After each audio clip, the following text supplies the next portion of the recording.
Throughout time, people across the world told each other tales of how they came to be, of heroes and monsters, romance and tragedy, death and rebirth. Mythology helped shape the ancient world, explaining the unexplainable.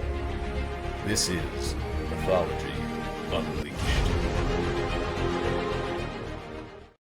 Before the colonization of European settlers, the indigenous people of America had a number of stories told around the campfire of how the world came to be.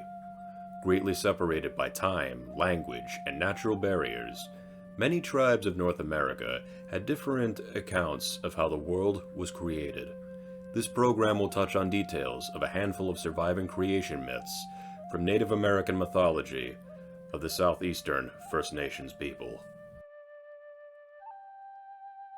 Cherokee mythology tells of the world created by the Great Spirit, Unetlanvhi, a place of nothing but sky and ocean.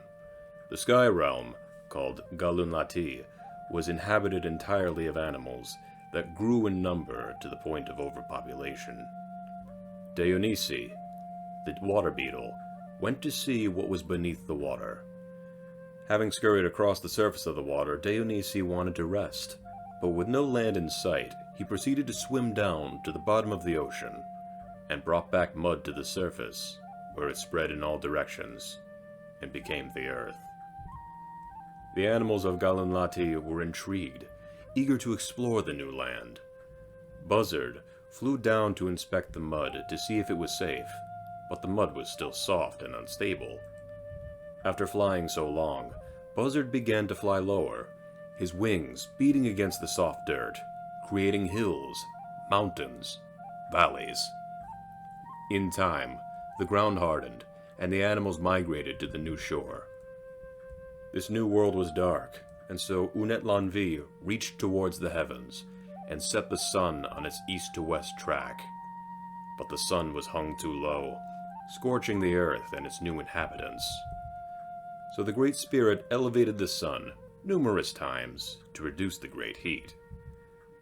Once the land was set to right, Unetlanvhi said to the trees and to the animals, "Flora and fauna beneath the sky, I will give you all a great gift if you can but stay awake for the duration of 7 days and 7 nights.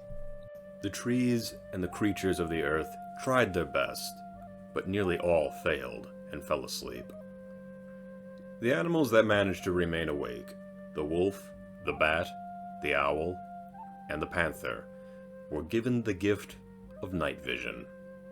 The trees that succeeded in the task, the cedar, pine, spruce, holly, and laurel, were rewarded with the gift of remaining evergreen throughout the winter.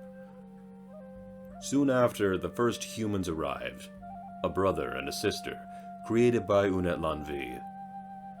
And not long after, the brother struck his sister with a fish, commanding her to give birth. And give birth she did, and then again 7 days later, and again, until the Great Spirit feared the human population would grow too numerous. Soon, Unetlanvhi decreed that a woman could only give birth to 1 child per year, and so began the way of the earth. The Choctaw tribe of Mississippi tell of a land far to the west, a land that began to wither away into nothing. The people living there were led out by a pair of brothers, Choctaw and Chickasaw, guided by a magical staff. This staff was planted in the earth when the people stopped for camp, and when they awoke from slumber, they traveled in the direction that the staff was leaning. The people of the west wandered seemingly for ages, until they had reached a place where the staff remained upright.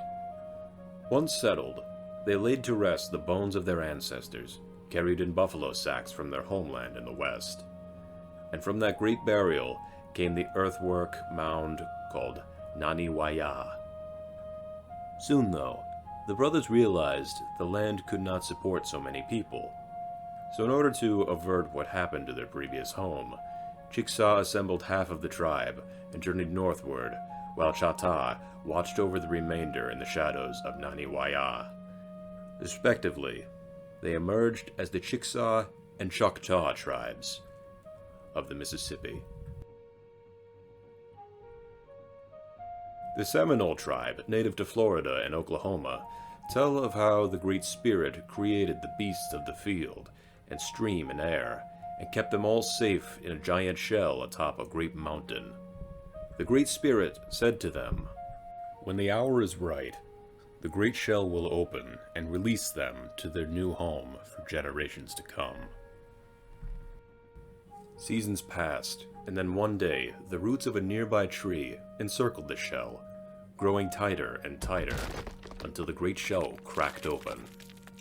The first creature to emerge was the panther, and then the bird, and then all of the creatures of the earth migrated from their shell and onto the land where they would take their proper place in the circle of life. The indigenous tribes of the southeastern United States held unique stories of how the people and animals of the world came to be. Though the stories vary greatly, there is a prominent recurring theme of an omnipotent creator bringing the inhabitants of Earth into being.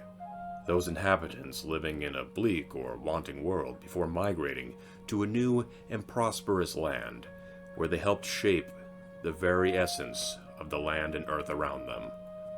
These myths are but a taste of how vital they considered nature and how honored they thought themselves to be a part of such wonder.